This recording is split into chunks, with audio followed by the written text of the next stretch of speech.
I'm Ann Dart. I'm Tracy Stormy. And I'm Kathy Knight. And together we are It Was a Dark and Stormy Book Club, a podcast for mystery lovers. Welcome.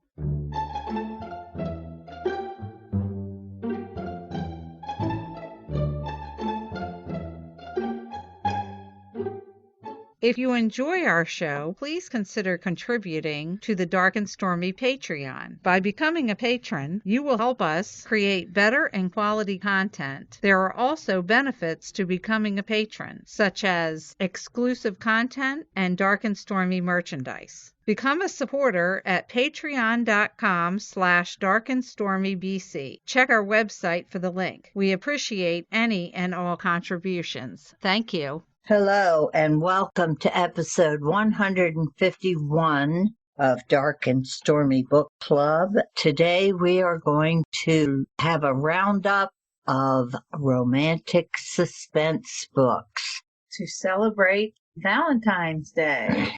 In this crazy world, we hope things are going right for you. Our first book will be done by Tracy.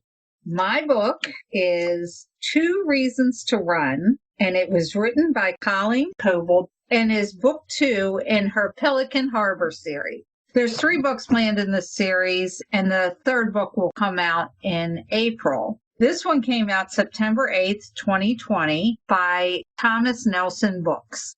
This romantic suspense is a little different from your typical romantic suspense. It comes under the subcategory of Christian romantic suspense. I guess what partly makes it that is there's no sex scenes and everybody's got a higher moral compass than you would normally see. Should I say the main protagonist and people surrounding her. Obviously, there's a murder in there, so that's not a high moral compass.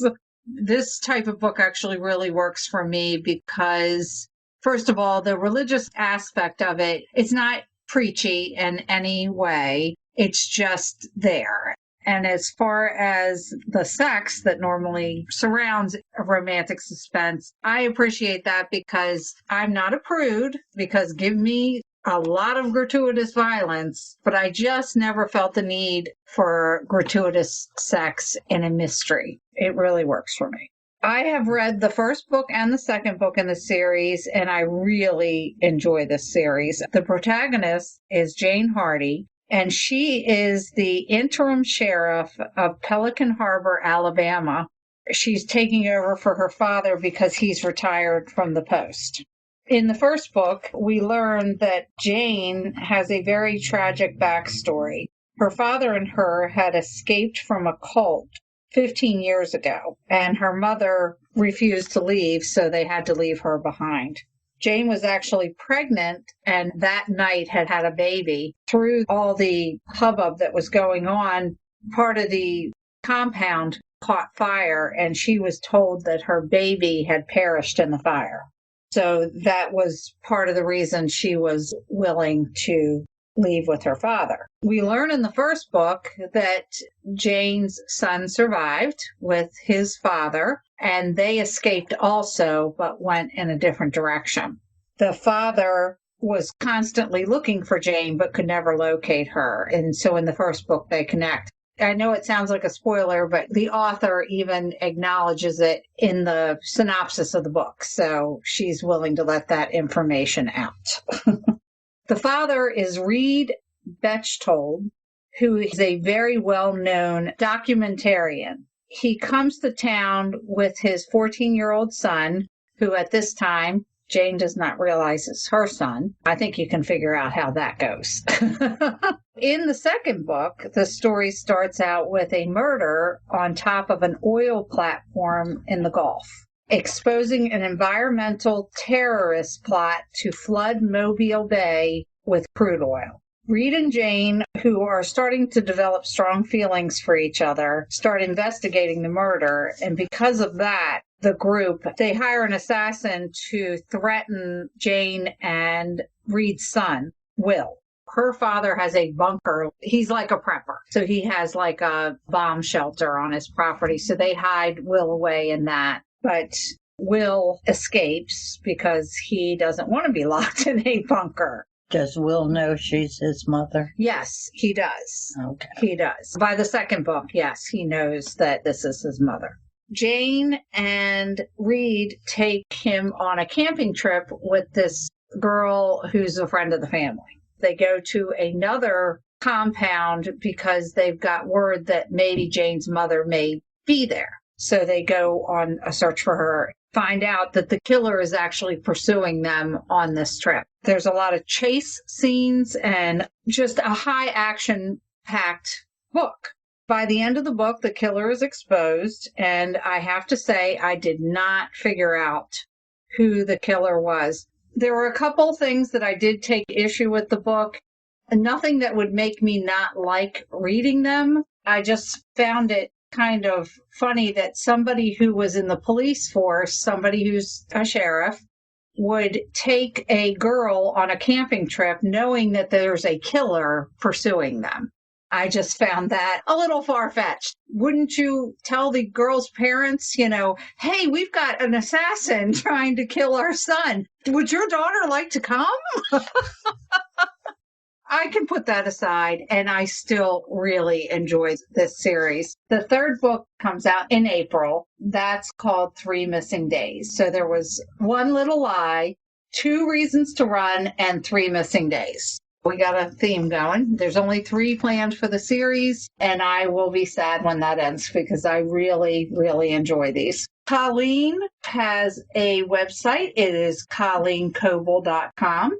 Very easy. And she's on Twitter as Colleen Coble, and she's on Facebook. So if you want to connect with her, go look her up because this isn't the only series she writes. She writes multiple series. My book was Thick as Thieves by Sandra Brown. As most of you probably know by now, I am a big fan of audiobooks, so I did listen to this book. It was narrated by Keith Brewer, put out by Hachette Audio on August 25th of 2020. It takes place in Penton, Texas. This is a small town with not much going on for it, except it does have a lake that draws some tourists. Welch's is the local department store that sells just about everything that is needed and is probably the biggest employer in the area. During holiday weeks, the store takes in about double the cash as usual, and this is what entices one local to devise a scheme to relieve Welch's of that cash. He coerces, intimidates, and outright threatens 3 others to help him. At the end of the night, 1 is in jail, 1 is in the hospital, 1 is dead, and 1 got away with it. Even though the prologue describes this $500,000 burglary, the mystery is not who did it. Did Joe Maxwell kill a co-conspirator and get away with the money? We find out fairly soon who most of the burglars are. Sandra skillfully reveals the details of the 20-year-old crime in flashback chapters. The reader is able to follow the bread trail to find out who was involved, what their motivations were, and what happened to them after that night. This romantic suspense novel revolves around 4 main characters. Rusty Dial is the current district attorney whose father, 20 years ago, was the corrupt sheriff at the time of the burglary, and Rusty is the apple that didn't fall far from that tree.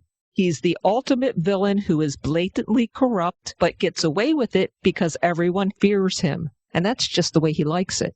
Ledge Burnett is a small-time handyman who was raised by his Uncle Don in an apartment attached to the bar that Don owns. As a teenager, Ledge was busted smoking pot and landed in juvenile detention, then joined the military to avoid a jail term.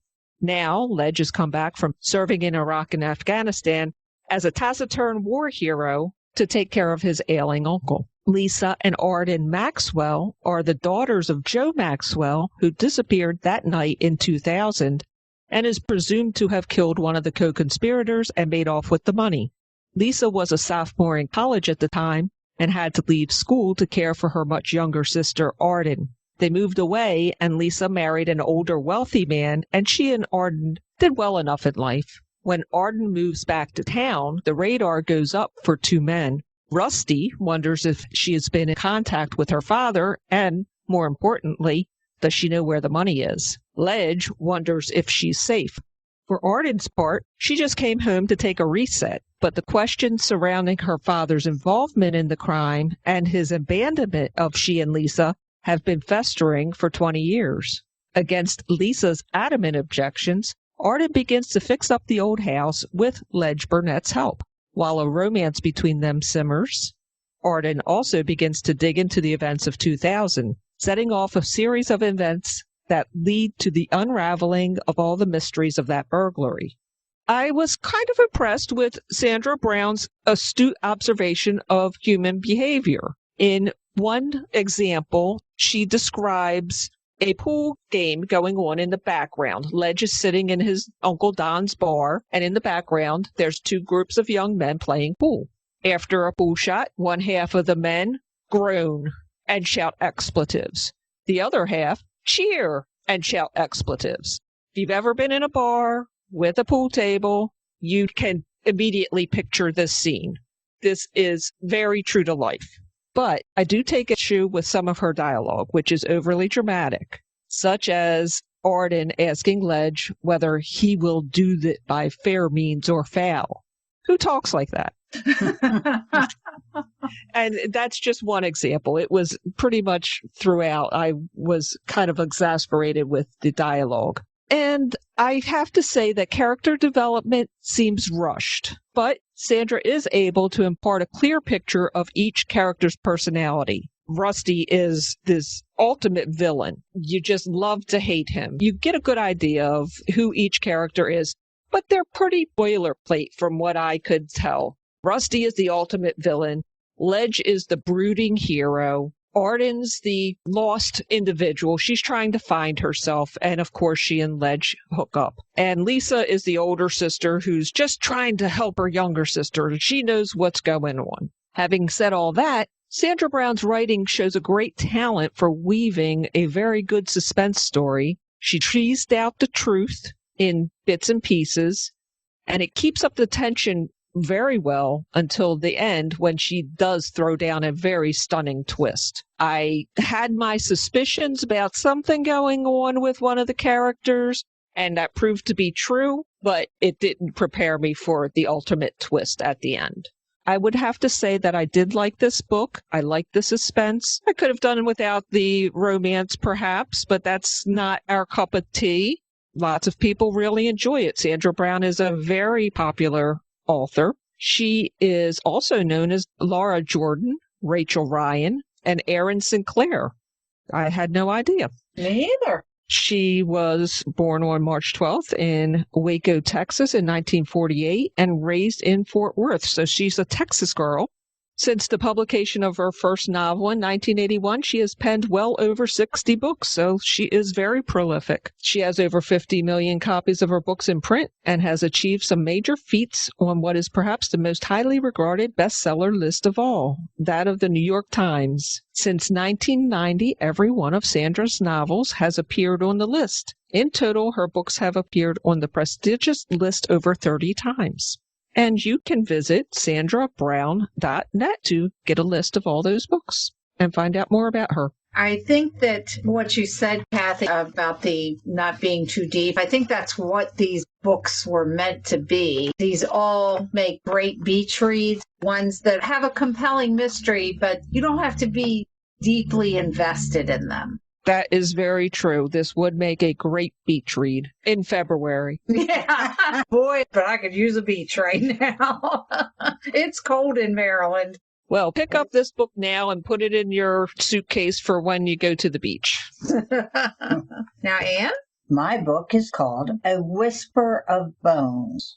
It's by Ellen Hart, and it's number 25 in her Jane Lawless mystery series. She's been around for a while. I would say so. Jane Lawless is a gay woman. She runs a restaurant, and she is a PI in her spare time.